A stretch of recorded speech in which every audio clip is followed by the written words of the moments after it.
Welcome to Faculty Voices. Jesse Hoffnung-Garskof is professor of history at Harvard University.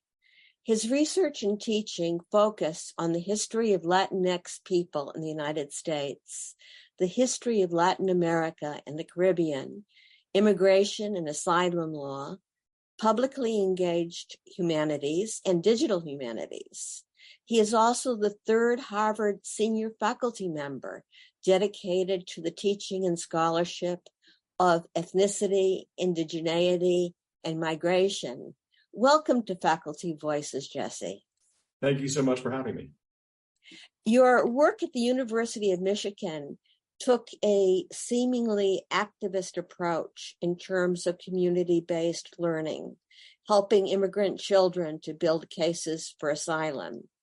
Yet, as I read about your project there, I'd actually put emphasis on the word seemingly, because although it has an activist component, you seem to be developing student skills, both in historical research and communicating those stories. Could you tell us a bit more about that project? And do you expect to develop or get involved in any similar projects at Harvard? Yeah, it's interesting to identify it as activist. I mean, I'm not interested in shying away from the idea of being an activist, but I do think that you're right that when you're working with students, you have to be thoughtful and thinking about what kinds of things you're asking them to do and for what purposes. And so just to take a step back, yes, we're anticipating building something similar at Harvard if it's possible. And the idea of this really came out of a class that I was teaching, which I'll also be teaching at Harvard, which is on the history of immigration law. And it was a fairly mid-sized lecture class at Michigan, so about 70 students. At the end of the semester, they were really fired up about this. This is what is a class for activists, but also for future practitioners, for folks who are interested in public policy, in the law, in a whole bunch of different people who had their own personal experiences with the immigration system. And by the end, they were really interested in trying to think about what is the practical application of this knowledge, because a lot of the class is designed around thinking about how history has an impact on the present and how history is with us in the present and how to think about history as a tool for intervening in the present. So one of the things that I always tried to do was to have some amount of contact with current practitioners by the end of the semester so that students could have that experience. And we had a partnership with the Human Trafficking Clinic at Michigan for a few years, and then that kind of dissolved just because some people went on leave and different things happened. And I happened to be able to build a relationship with a local nonprofit, the Michigan Immigrant Rights Center. And what you identify as an activist mode, I mean, there's a number of things going on, right? One thing is in the Trump era, but also in the Biden era, just doing work on behalf of unaccompanied children who are in the asylum adjudication system is in itself an intervention on behalf of some of the most vulnerable members of our community who really, really have a legal system stacked against them, and sometimes multiple legal systems stacked against them because their home country legal systems are also not really protecting them from violence. But there's also a kind of a project of doing university-based interventions, but also community partner-based teaching to try and figure out how to do that in a way that was not simply thinking about the needs of our students. So sending lots of students out to learn a lot from being in a community, but actually thinking about what's the mutual benefit to a community partner or an institution. And we really started with the principle. There's a lot of resources in terms of student labor, in terms of knowledge, in terms of expertise, in terms of library resources, in terms of the ability to create and have time for collaboration. What are the things that you are trying to accomplish that we could potentially do? And then let me worry about making sure that the students get a really great experience out of it. And so we had this partnership, and the partners really said, well, we really could use help with thinking about what's actually happening in the countries that the kids that we're trying to represent are coming from. And I thought, actually, I'm a Latin Americanist. You know, a lot of those kids are come from Latin America, and I'm somebody who's been teaching students about foreign places for a long time. Let's see if we can create a research seminar, just trying to do research to try and find out what's really, how can we substantiate certain kinds of legal claims that these kids were making. And that developed into a partnership with the law school. And we've then been able to expand and do a lot of other kinds of projects where we can mobilize campus resources and energies to try and accomplish specific things that our community partners have identified. And so, you know, to get back to your question, The idea is to do something similar at Harvard. We're going to start by having the immigration law class, see what students are interested in, see if students are really eager to do this, and then hopefully have some kind of relationship either with the immigration and asylum clinic at the Harvard Law School or some other community partner that will allow us to either do asylum work or, on the kind of activist community engaged model, whatever it is that community partners really identify as being most useful to them. Why at the University of Michigan did you do children and not adults? So it's a really interesting question. So it really comes out of the needs of the partner agency. So one of the wrinkles, you probably know this, and listeners probably know this, that although asylum and other immigration cases are taken in places that we call courts in the United States, and they're adjudicated by people that we call judges, there really isn't that much of a matchup between the kinds of rights that are available to respondents who really take the place of defendants in those court systems. And particularly, they don't have a right to court-appointed counsel, right? So most people who are facing, many people who are facing deportation and trying to make claims around their right to stay in the United States do so without a lawyer. And they have a right to bring a lawyer if they can afford one, but if they can't afford one, they can't have it. There's one little wrinkle in that, which is that there are programs to make sure that kids who are here without their families do have access to legal counsel. And the group that we were working with had a whole wing that was grant funded to provide legal services to kids who were here unaccompanied. And we started our relationship with them in 2016. You and listeners are probably aware that starting around 2014, there was a real crisis in terms of the growing numbers of kids who were coming in alone, who were being separated at the border, or who were being in some way separated on the other side of the border, that it became clear that they would be able to get in, but not if they came with their parents. And so the system was encouraging folks to send kids across on their own. So it was the very, very rapid growth in need in Michigan for those particular cases. And unfortunately, the fact that although there is need among adults, there wasn't a funding stream that was going to provide those adults with legal representation. Again, there was then later some things changed. For example, when about 1,000 Afghan folks seeking refugee status from Afghanistan came to Michigan, many of them adults, there was some funding available, and we were able to do some projects to work with adult Afghans and provide not direct services to individuals, but generalized kinds of materials that would be useful for Afghans. There also is now a help desk at the immigration court that helps adults. And so we've been able to expand a bit, but the seminar that's based on working on individual client cases continues to be focused on the kids who are kind of the beginning of the project. Can you tell us a bit about the class you'll be teaching here? The class I'll be teaching here, the immigration law class. Mm-hmm. So it's a lecture-based course that also has discussion sections for students, and both the lecture and the discussion are what we call flipped in a university environment, which is to say that I'm actually not talking that much. Those of you who are listening right now will be surprised that I can manage to hold back on talking, but I guess I speak quickly in the few minutes that I give myself. But really, the course is designed to engage students with the history of immigration and naturalization law in the United States, starting with the founding of the Republic, and to focus, I think rightfully, in terms of what the actual history of that looks like, on the ways that boundaries have been drawn around who belongs and who doesn't belong, oftentimes having to do with race, class, sexuality, gender, medical status, ability status. So it's really to delve into the ways that immigration law has shaped the experience of people around those kinds of dividing lines. And so we go from 1790 naturalization statute all the way a year after the creation of the Constitution, all the way down to the present. And in each instance, students do historical reading on their own. And then they come in, and what we do is we present them with projects to try and develop skills for thinking about how to think historically and how to think about the law. So that might be that they encounter a case that they've never encountered before and have to read it, and in groups come up with presentations to give around the case. Or they might need to use a research tool to find different cases based on keyword searching. They might use a different research tool to be able to find historical congressional documents and then have an assignment to do something with those. So the idea is to spend the semester building not just a body of expertise that I've communicated to them, but actually the skills that they have, so that when other topics occur to them, or other topics come up, they're able to actually go and find reliable information rather than just what I think, unfortunately, too many of us do, just typing some keywords into Google and then having to trust that whatever comes up is actually reliable and not politicized and so forth. So that's the course. I'm really excited to see what Harvard students think about it, to see what kinds of conversations we can have with those students here on campus. So talking about history, you're arriving at Harvard at a particular crossroads in its recent history. Much of your work has been on the experience of migrating while Black. The Supreme Court recently ruled against affirmative action, the consideration of race as a criteria for admission. So how does that affect your work here?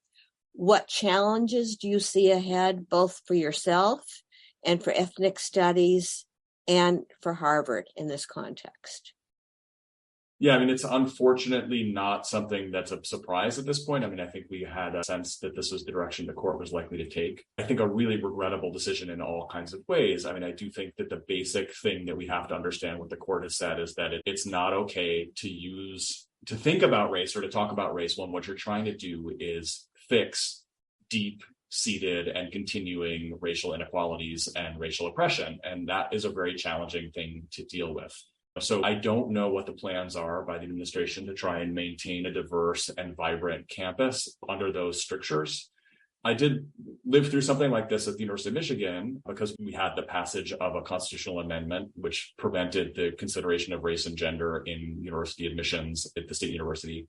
And we saw a real drop off in the number of African-American students right away, and a real set of challenges around making sure that African-American students continue to feel welcome on campus, given that there had been a majority vote in the state against their presence to a degree. And I think we were able in the ethnic studies programs there and African-American studies programs to continue to do that work, but without some really important tools that we had counted on. And so I think that that's going to be the challenge going forward, is to how to respond to the needs of the students who will be here, how to continue to have a system for recruiting and ensuring the success of the students that we can recruit and have success with under the rules. But I do think the court has obviously left some room for other kinds of considerations that could produce, ideally, a diverse student body. And I'm really hopeful that really smart people in the admissions committee will figure out how to do that within the letter of the law, but within the spirit of an equitable and inclusive campus. It's a difficult crossroads, no doubt. Yeah, obviously you have to do things in the context of Harvard policy and politics. But as this member of the faculty who's working on ethnic studies and with your experience at the University of Michigan, what kind of proactive steps do you think that you and the university can take? Well, I mean, I think that actually continuing to build ethnic studies is one of the steps itself, right? I mean, I think when you started to talk about how it was a crossroads, I had this kind of little optimistic Jessie on my heart thinking, oh, she's about to say, right, ethnic studies is about the experience of 2 decades of flourishing after not really been necessarily the focus of the institution for many years, to the dismay of student and alumni and faculty advocates of ethnic studies. So when you first asked that question, that was where I thought we were going. And I will say, I think one of the things that ethnic studies ethnic studies does many things, and ethnic studies has many forms, right? It's not just one thing. It's a diverse set of subfields and overlapping fields. And some people do it within disciplines, and others do it across disciplines, and others do it in rejection of all discipline. And all of that, I think, is really useful. But one of the things that it really does, and one of the reasons why I think students really are asking for some formalization, rather than just increasing the number of people who study the thing on campus or to teach about the thing on campus, but to really have some places where folks who are interested in it get together, is that ethnic studies becomes a place where students whose experience of marginalization in the broader society maps onto their experience of marginalization at Harvard, or who are allied with and interested in trying to undermine that marginalization, allied with those folks, to come together and have spaces for conversation across fields, across sub-communities, and to intervene in the intellectual life of the campus in really productive ways.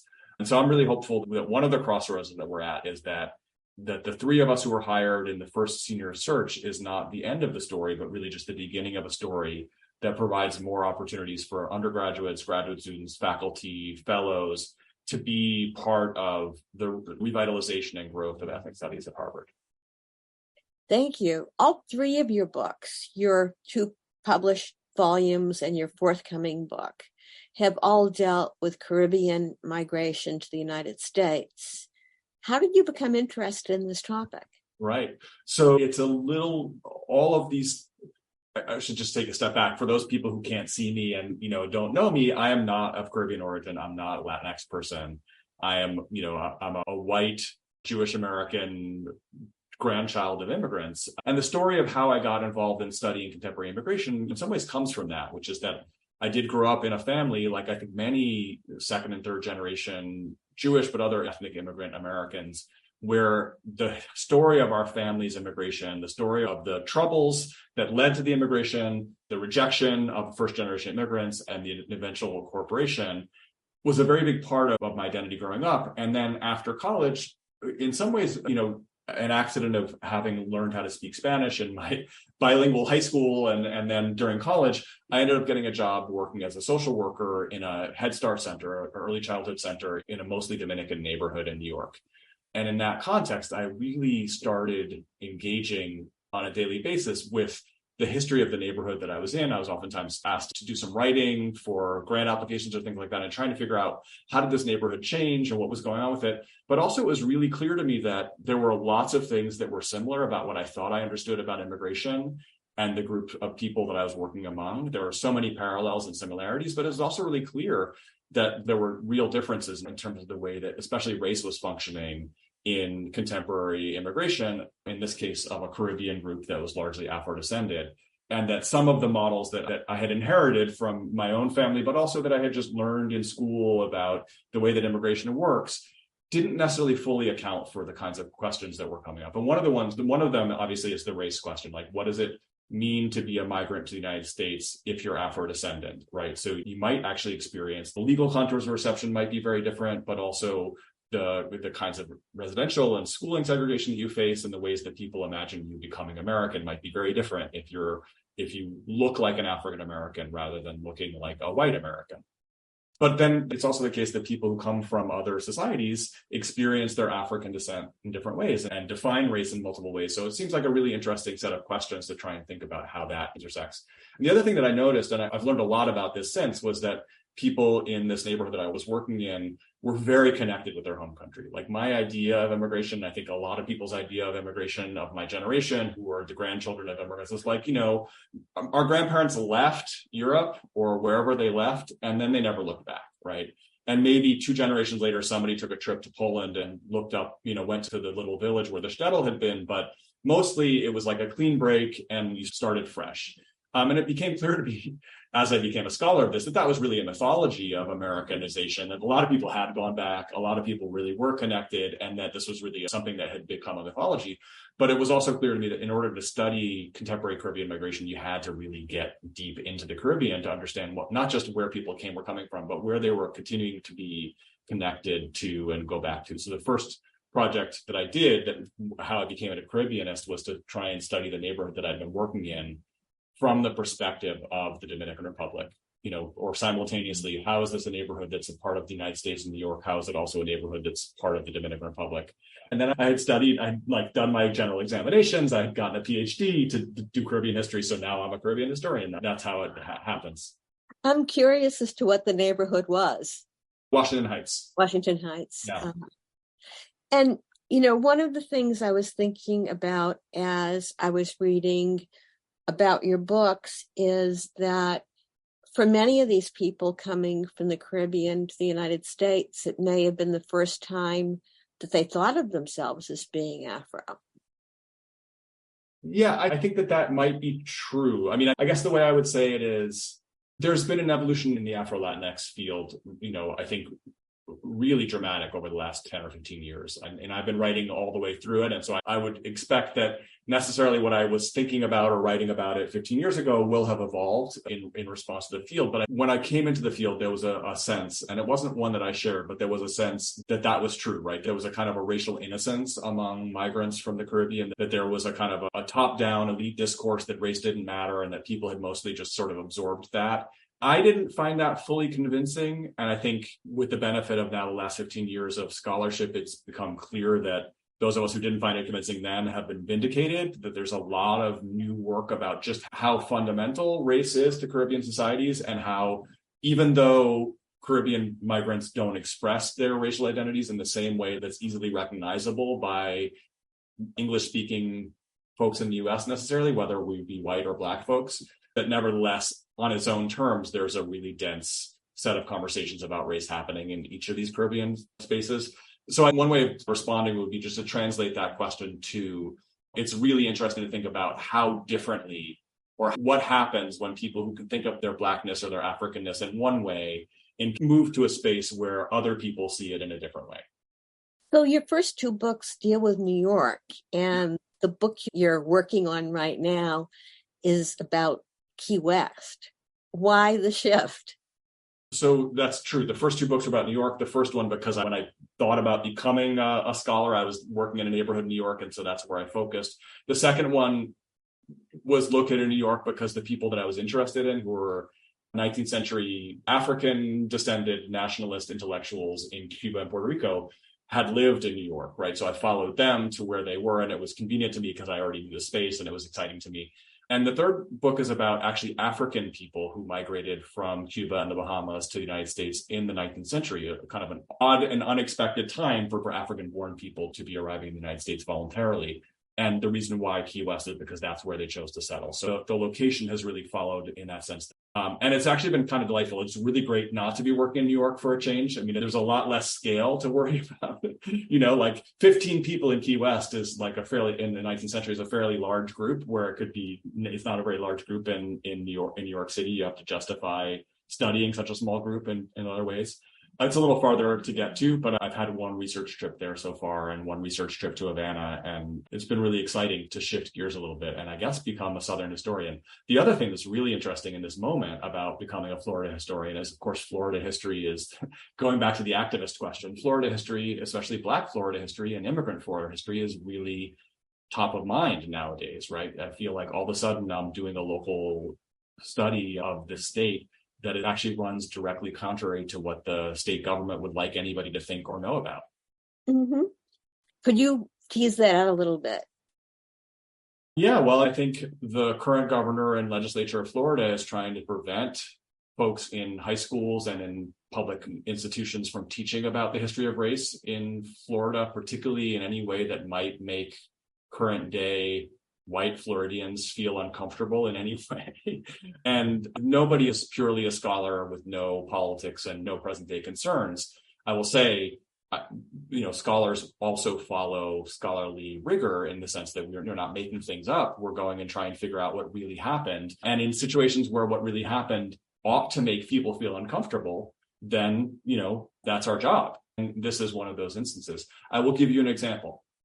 I missed the moment for doing an op-ed about this, but immediately before the period of the study that I'm looking at the last year before the American Civil War, so in 1860, there was a big episode in Key West that I think most people in Florida have no idea about, which is that the United States government, which had been kind of secretly supporting the illegal slave trade to Latin America, so there was still slavery, an active African slave trade to shipping captives to Cuba and Brazil. And the United States shippers and bankers were really the ones doing that work, but it was illegal in the United States and it was illegal under international law. And the United States government basically was shielding, through the 1860s, that illegal behavior, and finally had been pressured by Great Britain in 1860 to actually step in. Great Britain was boarding up American ships, U.S. ships, and the United States government was like, we don't want that anymore, so we'll start interdicting. So they capture a couple of ships full of captives from the coast of Africa. But while Great Britain had a whole system for either, quote unquote, returning those folks to Sierra Leone or settling them around as free people, the United States government had no mechanism for incorporating them to the United States. So they built basically a prison camp on the beach in Key West in 1860 and held 2,000 African people there, many of whom were very sick and very ill, and many of whom died on the beach in Key West. And there was a big debate in Congress about what to do with them. And one of the things that some Southerners said was, because it was a sectional debate about whether this should be the end of slavery, should they just be enslaved, should they be sold into slavery, should they be freed, could they become free citizens, all those things coming up. One of the things that the folks from the Southern congressmen said was, well, if those liberals in Massachusetts like these people so much, we should put them on a boat and send them to Boston, and then we'll see how much they like them.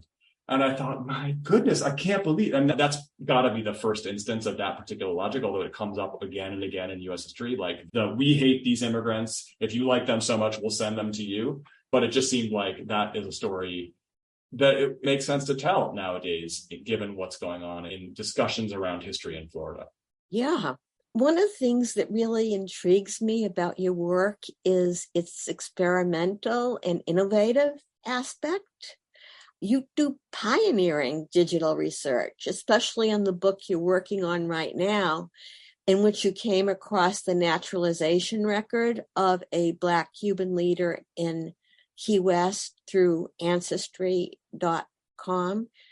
Could you talk a bit about this digital searching? But before you do, I'd like to read a quote because I think it's fascinating.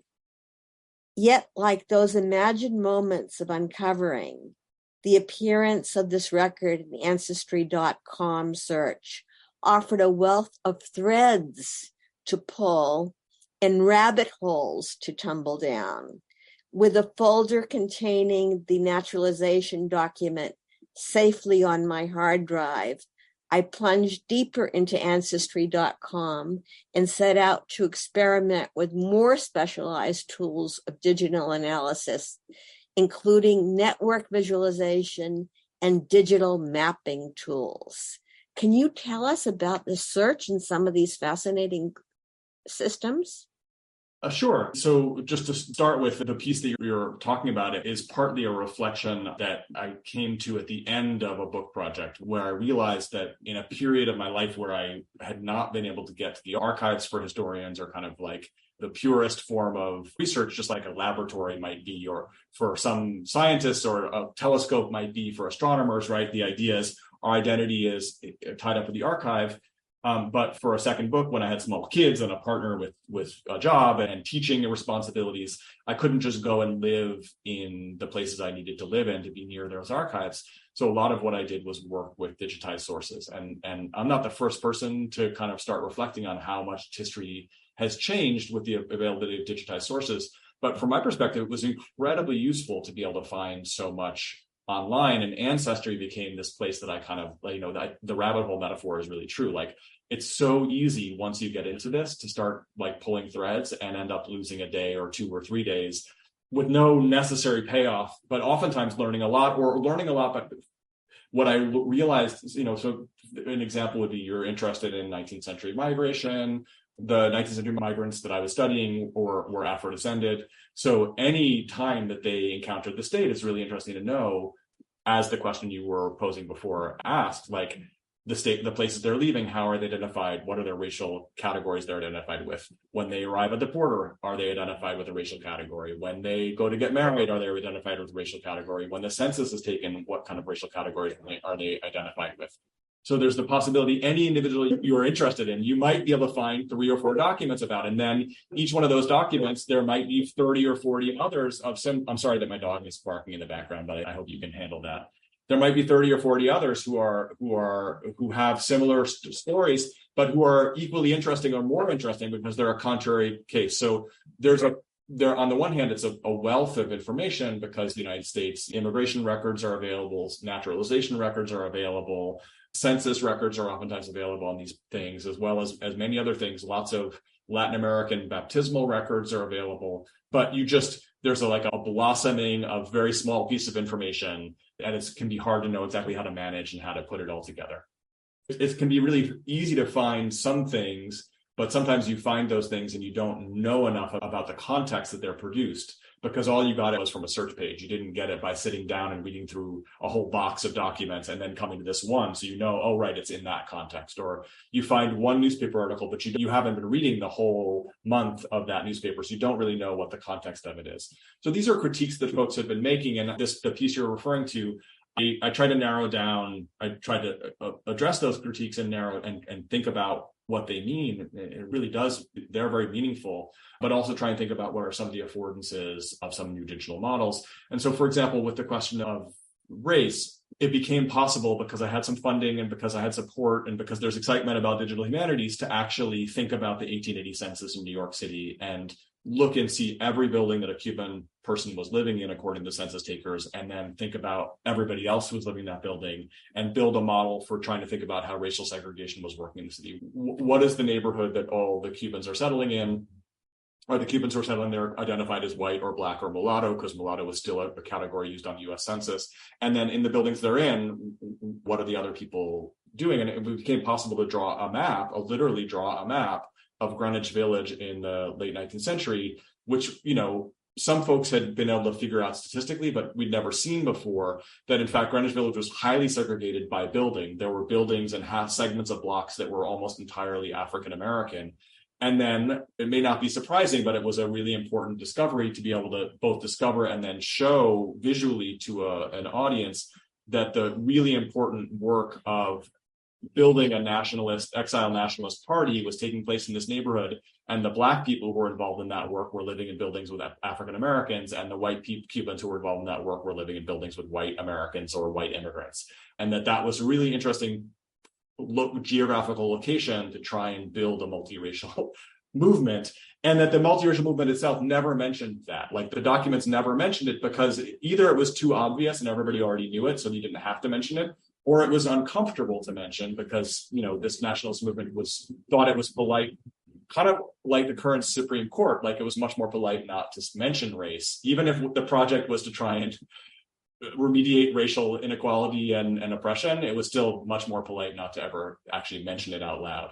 So that's an example of the kind of work that I did. I will say, like, lots of other people have done this. I appreciate your attributing originality and innovation to me, but I also feel like I'm standing on the shoulders of giants and also working among a lot of other people around who are trying to do the similar kinds of things. So with your experience of this type of research, what would you advise a first-year student who's thinking about getting involved in this? Yeah, a first-year graduate student? Yeah. I mean, this is what I've said to students a lot, and maybe it's in a footnote, but the first thing to do, I think, if you want to do digital humanities, is to become an expert user of spreadsheets, and to be regularly and consistently, when you find material in archives or in digital sources that you think might be suitable for some kind of computational analysis or mapping analysis, to be regular and consistent about how you're collecting the material, how you're coding it, and get it into a spreadsheet. And most of the things that I quote unquote discovered through my digital visualization, I actually discovered by looking at the spreadsheets and then the visualization, you never want to give a PowerPoint presentation where you're just showing people page after page of an Excel spreadsheet, but you can use other tools to create a visual image that communicates the things that you discovered through the spreadsheet. So I would say, learn how to do a pivot table, become really good at entering spreadsheets, think ahead of time about what data you want to collect and how you want to collect it. And then also, if you can take a social science methodology class, or at least pay a little bit of attention to it, be really rigorous with yourself, because one of the things I talk about in the piece is how easy it is to convince yourself to correct your data. You're always cleaning up messy data. It's how easy it is to correct your data in a way that just confirms the conclusion you want to come to. So if you really want to use computation and mapping as an argument rather than just an illustration, then I think you have to be really careful about not putting your thumb on the scale and getting it to show what you hoped it would show in the first place. Okay, so talking about putting your thumb on the scale, I saw a review of your book, Racial Migrations, that commented, it was a favorable review. His use of speculation is refreshing and generative. First of all, do you think that's an accurate description? And secondly, as a journalist, I've been taught not to speculate. Yeah. So what do you see as the role of speculation, and how far can and should it go?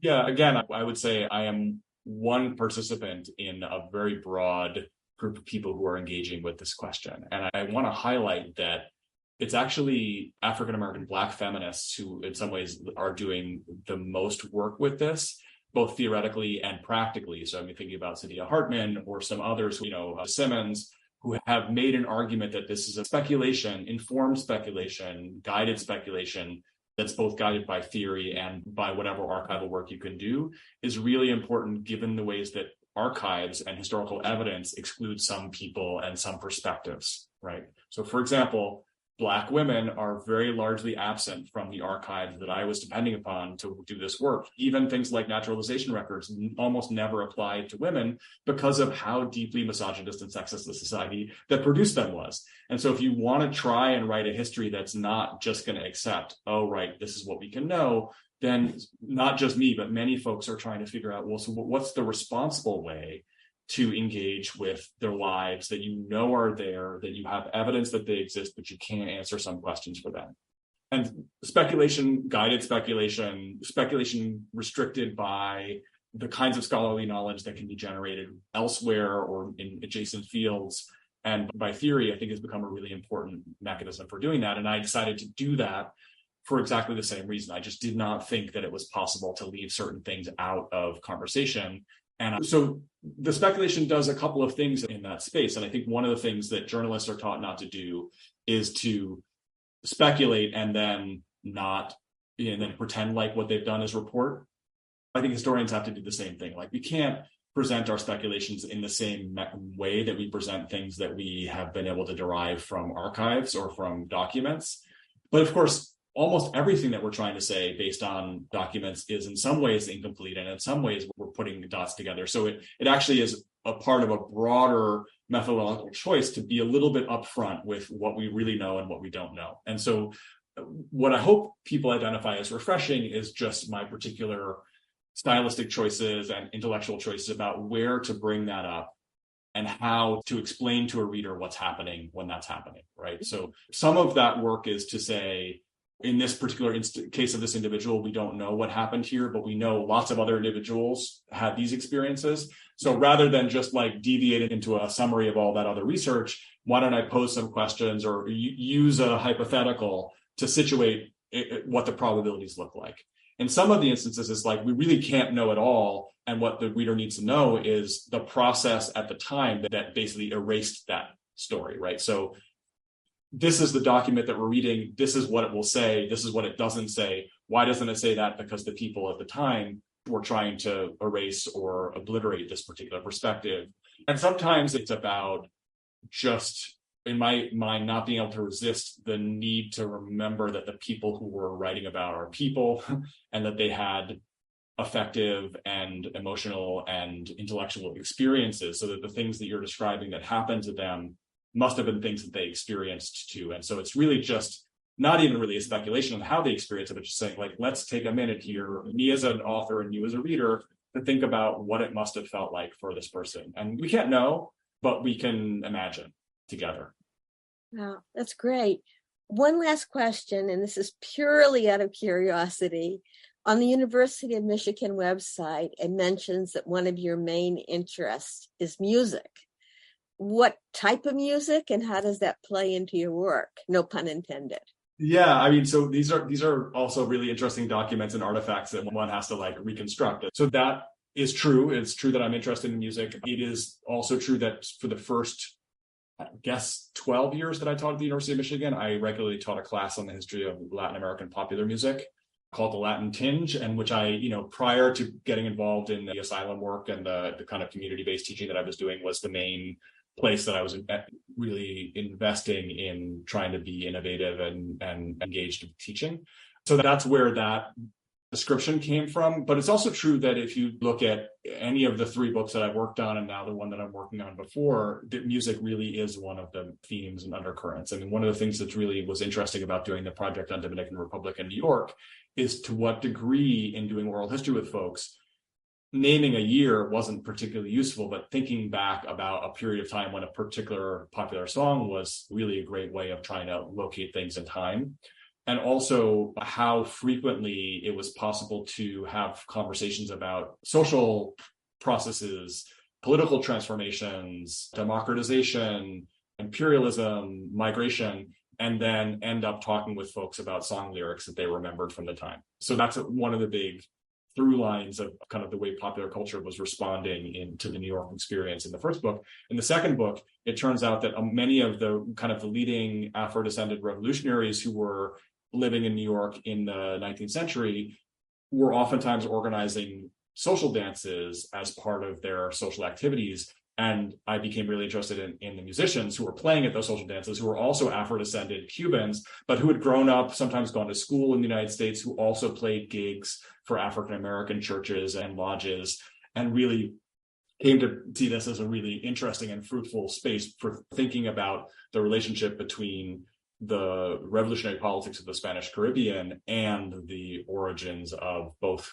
Caribbean and US dance music. So that was super exciting. And then when we put together the book on the Black press in Latin America, all three of the authors were really clear that how much music and dance were central to those publications, and therefore how much we wanted to make sure that music and dance, articles about music and dance, both those articles that are very common in the Black press of Latin America, denouncing other Afro-descended people for dancing too much or for listening to the wrong kind of music, but also just reportage about the communities that formed in and around musical and dance events would be front and center. So there is, in addition to that, the longer term interest in the teaching around music and using music as a way of engaging students in thinking about the region. There also has been a consistent focus in the books about music.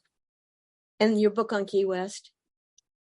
Yeah, the book on Key West, it will be really interesting. There are interesting bands in Key West, and there are almost certainly going to be musicians among the folks that I'm looking at.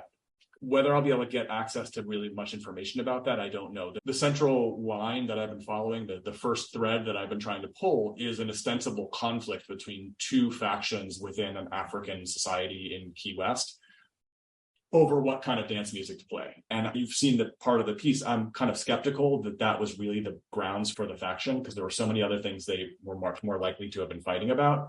You know, some outsider thought, oh, it was between these two groups of Africans, and I can use that for my own purposes. But I do think that the sound, there's this community that created around a kind of a big compound of properties that various African people bought in Key West, kind of outside of the main town. And I'm sure that there was music and dance happening there. And I just have to figure out how I communicate about that. You have this enormous knack of just pulling all these threads together. Is there anything else that you would like to add? No, just really excited. You know, it feels like a new adventure. I had so much fun being a scholar and a teacher at the University of Michigan unexpectedly for 20 years. And now unexpectedly, I'm back where I was an undergraduate many, many years ago. And I'm really just delighted with the colleagues that I've met here so far, and really looking forward to getting to know current students and to be involved in similar kinds of things and in new things that I haven't even anticipated yet. We're really glad to have you here at Harvard and here on Faculty Voices. You've been listening to Jesse Hoffnung-Garskof. He's a professor of history at Harvard University. His research and teaching focus on the history of Latinx people in the United States, the history of Latin America and the Caribbean, immigration and asylum law, publicly engaged humanities, and digital humanities.